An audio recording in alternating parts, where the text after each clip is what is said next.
Welcome to the Susan Harwood Training Grant Program presentation for Targeted Topic, Training and Educational Materials Development, and Capacity Building Grant Opportunities. This presentation provides an overview of the Susan Harwood Training Grant Program and grant application process.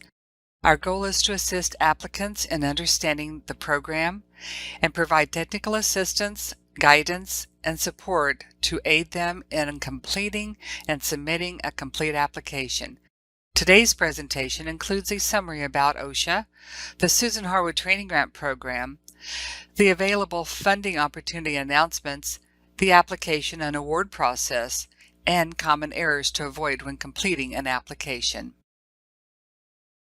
The Occupational Safety and Health Administration, or OSHA, was created in 1970 and is dedicated to the basic proposition that every worker has the right to be safe and healthy at work.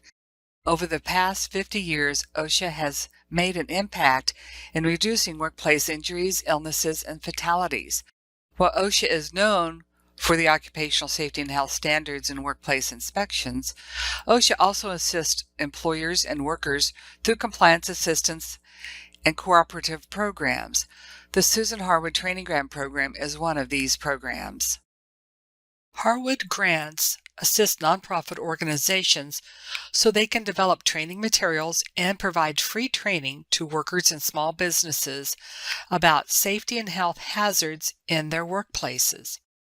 Our goal is to reach workers who are at risk for injuries, illnesses, and even fatality, and who have limited access to occupational safety and health training.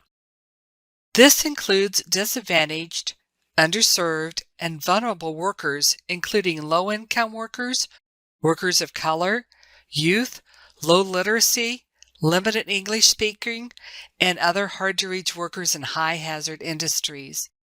Over the past 10 years, Harwood grantees have trained over 850,000 workers.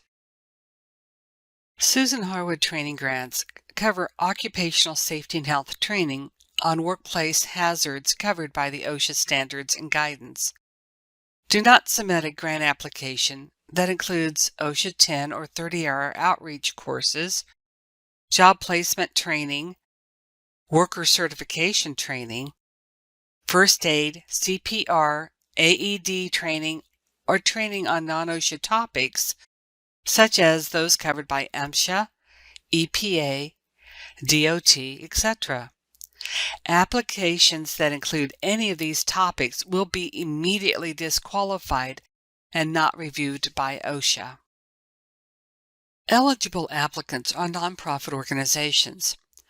They include community-based, faith-based, grassroots organizations, employer associations, qualifying labor organizations, and tribal organizations that are not an agency of a federal, state, or local government.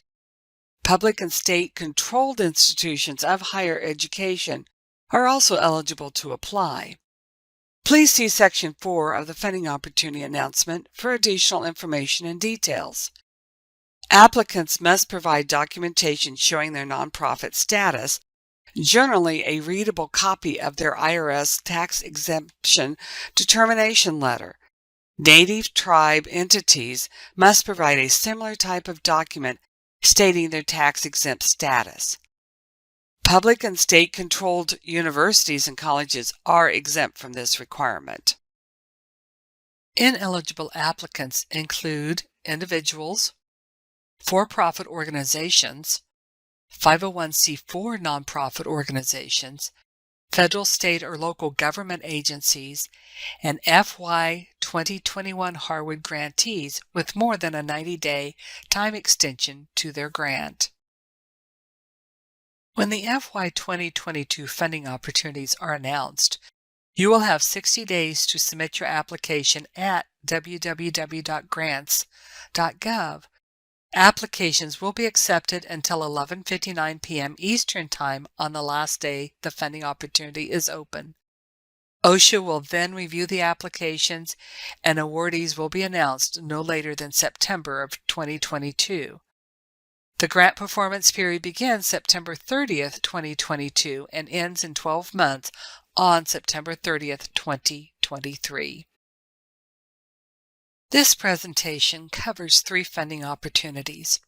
While each grant opportunity supports occupational safety and health training, they have different scopes and vary in specific requirements. Organizations may apply for more than one grant using these 3 funding opportunities. However, you are limited to receiving only one of the following: targeted topic training, training and education materials development, or capacity building development or pilot grant award. If you apply for more than one of these grant opportunities, OSHA will consider each for an award. However, OSHA will make the final decision as to which one to fund, if any. Reminder: funding opportunity announcements do not imply all applicants will receive an award. And please note, organizations may apply for multiple funding opportunities in FY 2022 and may be awarded a workplace safety and health training on infectious diseases, including COVID-19 grant, and either a Susan Harwood targeted topic, training and education materials development, or capacity building developmental or pilot grant. The first of the funding opportunities is for targeted topic training grants. Opportunity number SHTG-FY-22-01. This category is a 1-year grant focused on disseminating free safety and health training to a significant number of eligible workers and employers on a specified topic. Applicants must propose to conduct training on only one of the training topics listed in the funding opportunity instructions. Grantees are not required to develop new materials, but may if they desire. Grantees may use or revise existing Harwood materials developed by previous grantees. These materials may be downloaded from the Harwood website. Grantee activities also include evaluating their training for effectiveness, assessing the trainee's knowledge, and following OSHA's meetings and reporting requirements. The maximum award for a targeted topic grant is $160,000. Training and education materials development grants under opportunity number SHTG-FY-22-02 used to be part of the targeted topic training category. OSHA separated these grants into their own category to encourage the development of new, high-quality training materials useful to a wide range of trainers and audiences. Applicants may propose to develop new training materials on one of the topics listed in the funding opportunity instructions, or may propose developing materials on a special emphasis or emerging industry topic. Grantees must conduct one pilot training to evaluate their new materials and are required to provide free access to the materials on their web page to anyone for 3 years after the grant ends. The maximum award for a training and education material development grant is $75,000. Capacity building grants under opportunity SHTG-FY-22-03 are designed to develop and expand an organization's ability to provide quality training on their own and become self-sufficient after the capacity building period ends. There are 2 types of capacity building grants: pilots and developmental. The maximum award for capacity building pilot grants is $80,000 and $180,000 for capacity building developmental grants. Capacity building pilot grants are for organizations who want to test their capacity building idea. This 1-year grant requires the applicant to solidify their capacity building plan and demonstrate an aspect of their training program by conducting one pilot training to assess their success in expanding their training program. Pilot grantees have to apply for a competitive capacity building developmental grant to continue working on their new training program. Capacity building developmental grants are for organizations that have a solid background with providing training but want to develop a training program for their organization. Developmental grantees meeting their annual program goals are eligible for up to 3 follow-on grants. This allows several years for the grantee to develop and build their new training capacity. The capacity building grantee must provide a detailed 4-year plan where each year builds up to meeting their goal of a new training program. They must train a substantial number of new workers and employers each year and track the trainees to assess the impact of the training on the workers' safety and health knowledge and attitude.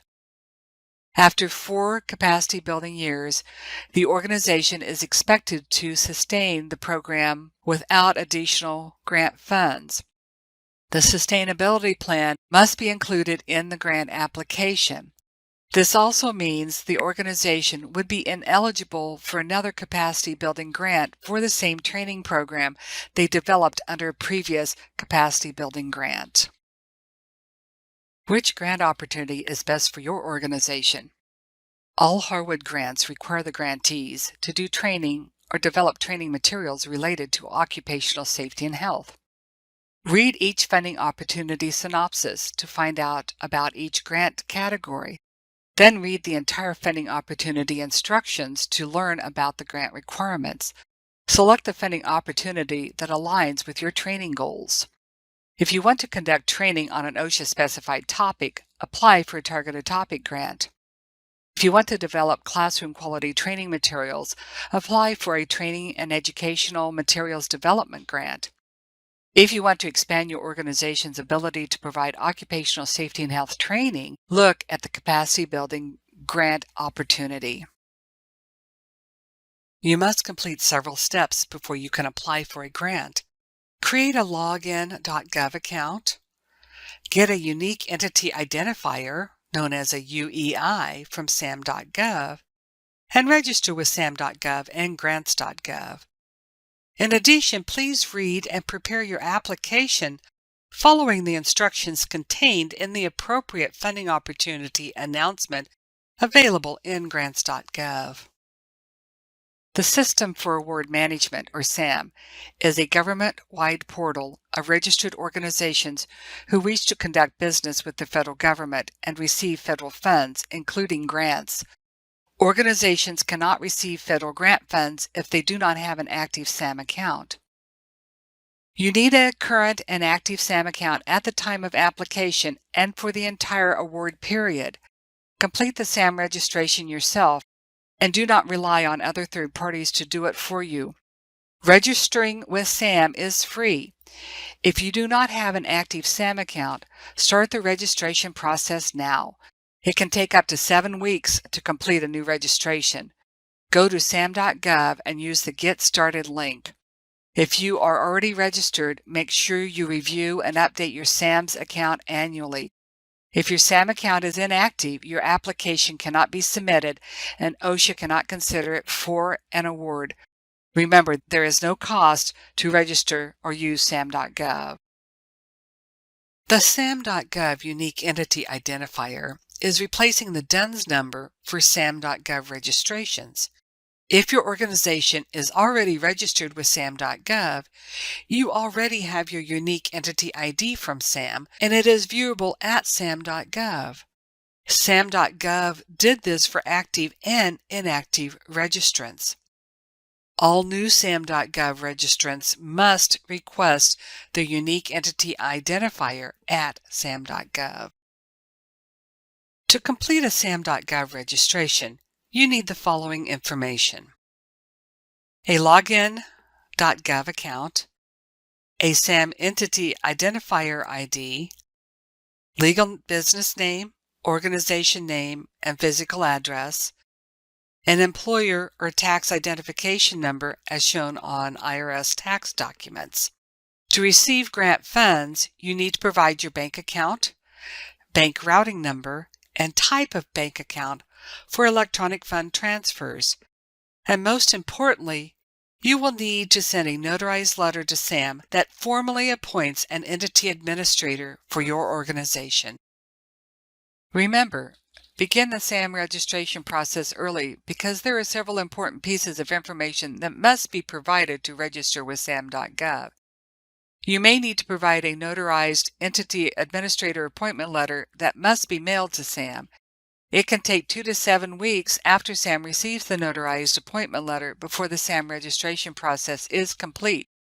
Templates for writing the required appointment letter are located at GSA's Federal Service Desk website. Again, if you do not have an active account with SAM, your application will not be accepted and you cannot be considered for an award. You must also register with grants.gov. Grants.gov is the sole application portal for OSHA's Susan Harwood funding opportunities. If you have not done so, it is important to register with grants.gov as soon as possible.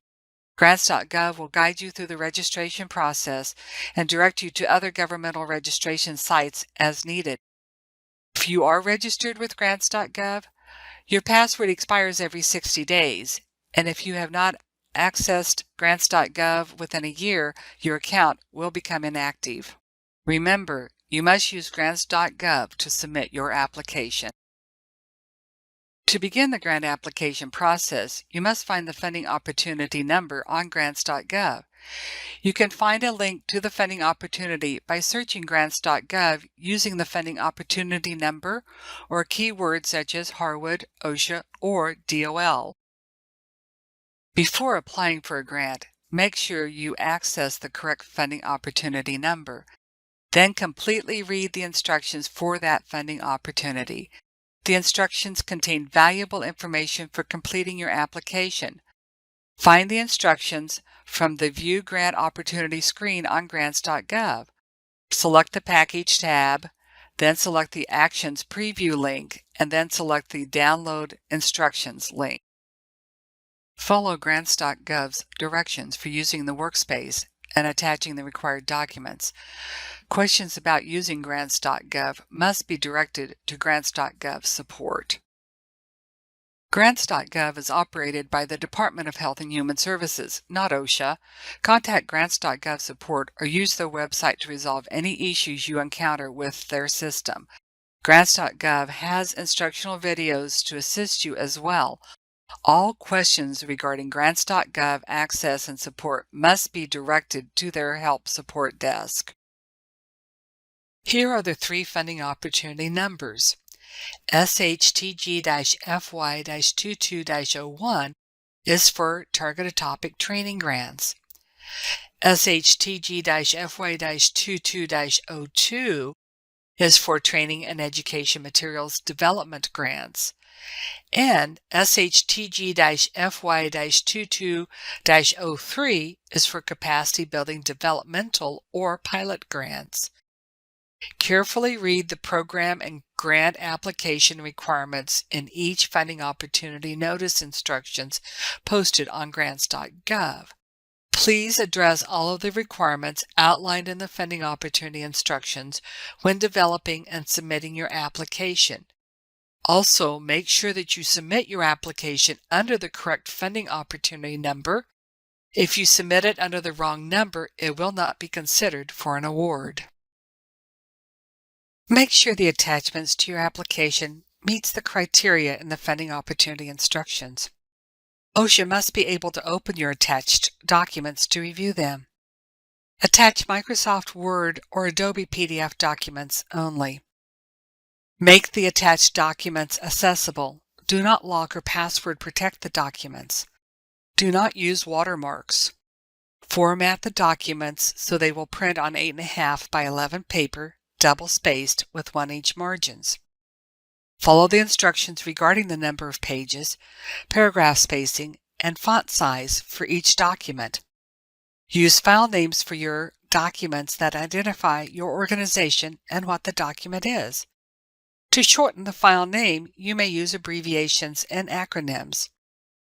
Do not exceed 30 characters when creating the file names. If your application does not follow these requirements, it will not be considered viable. Your application will consist of documents you will fill out at grants.gov and documents you will attach to the application. OSHA has provided a checklist in the funding opportunity instructions for you to use before you finalize your application. This will help you make sure you do not miss required information.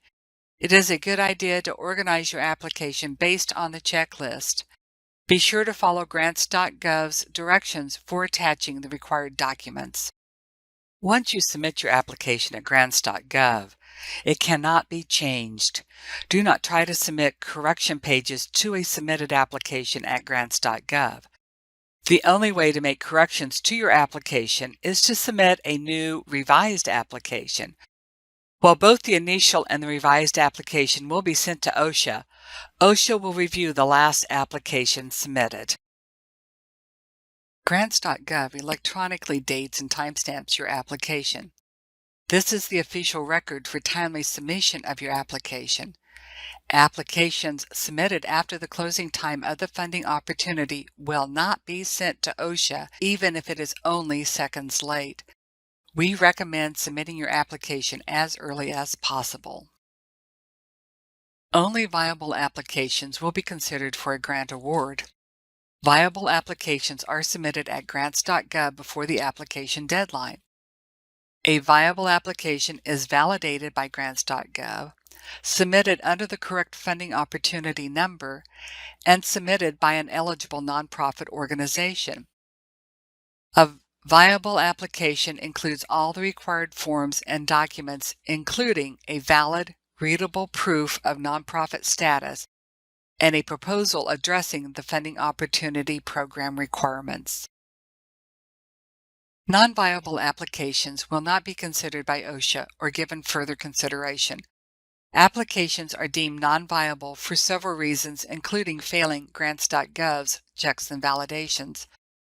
Other reasons include submitting the application after the funding opportunity due date and time, the application is incomplete or missing required forms and documents, or the proposal does not align with the funding opportunity requirements, such as proposing training on non-OSHA identified topics, OSHA Training Institute, Education Center, or outreach courses, or for certification programs.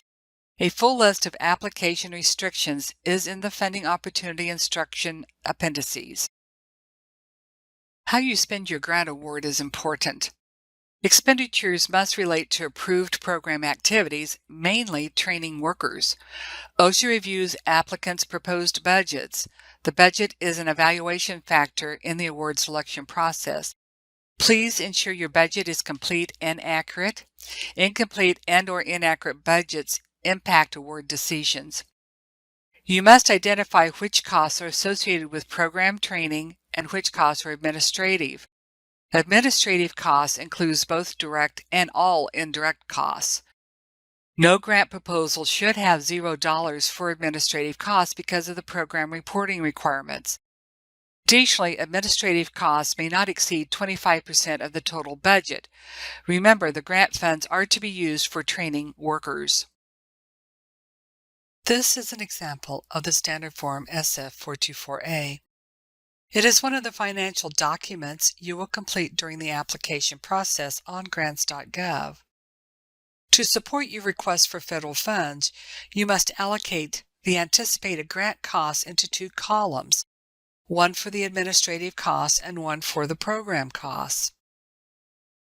You are also required to attach to your application a supporting detailed budget document and justification narrative. These documents tell us what costs make up each cost category expense and justify why the costs are necessary.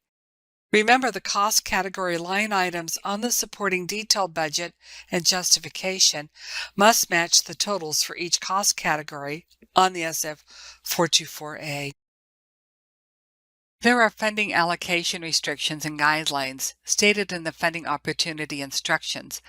Some common prohibited costs are training on non-OSHA topics, duplicating other OSHA training such as OTI Education Center or OSHA outreach courses, conducting certification training, paying for staff development, compensating trainees including stipends, incentives, and lost wages, purchasing unauthorized items, providing food and beverages at training, and reimbursing pre-award costs such as for grant writing. Please review the funding opportunity instructions appendices so that you do not include unauthorized costs to your budget proposal. Avoid common errors by reading and preparing your application according to the funding opportunity instructions. Some of the common errors to avoid include applying under the wrong funding opportunity number, attaching documents to the application that cannot be opened, submitting an incomplete application, failing to provide your proof of nonprofit status, proposing training on OSHA 10 or 30-hour outreach courses, training topic or training and education material. Applicants select more than one topic, cost to train workers or the trainee contact hours exceed the funding opportunity allowance, and requesting funds for unauthorized costs or activities. An organization is limited to one grant award per year, either a targeted topic, training and educational materials development, or capacity building grant. An organization may also receive a workplace safety and health training on infectious diseases, including COVID-19 award. The criteria OSHA uses to review the application is stated in the funding opportunity instructions. OSHA reviews each viable application and evaluates the technical and budget aspects of the proposal. OSHA's Assistant Secretary makes the final award selections. Selected applicants will be notified and asked to accept the award. Only after the award is accepted will OSHA obligate the grant funds. Here are a few reasons applicants may not get an award. The applicant is not eligible to receive an award. The applicant plans to train ineligible workers or conduct unauthorized training. The applicant plans to contract with others to complete most of the grant activities. The applicant plans to use grant funds for unauthorized purchases. The technical proposal or work plan is vague or lacks details. Remember to read the funding opportunity instructions for valuable information on developing your proposal. Vague proposals or proposals missing information will have an impact on award decisions. The funding opportunity announcements require an appropriate amount of detail and specificity on how the applicant will accomplish their work plan. Make sure you address these questions in your proposal. How will you accomplish what you want to do? What is the training topic? What training materials will be used? Who is the training audience? How will they be recruited? How will the training be evaluated? And how will the change in the trainee's knowledge be assessed? How are grant funds being spent? Here are some important reminders. Get your unique entity identifier. Register early with SAM.gov and grants.gov. Thoroughly read the funding opportunity instructions, follow their guidance, and address all requirements in your application. Do not wait until the deadline to submit your application, and be sure to check the status of your submitted grant application at grants.gov. Use these websites. Ensure your SAM registration is active. Submit your grant application at grants.gov and read about the Susan Harwood Training Grant Program and find training materials developed by previous grantees. If you have any questions regarding the Susan Harwood Training Grant Program or the funding opportunity announcements, please contact the Harwood Grant Coordinator by email at harwoodgrants@dol.gov or telephone 847-725-7805. This is for questions you have about the Harwood Grant Program and the funding opportunities only. If you need technical support or have questions about submitting your application at grants.gov, you will need to contact grants.gov support by email or telephone. Thank you for viewing this presentation.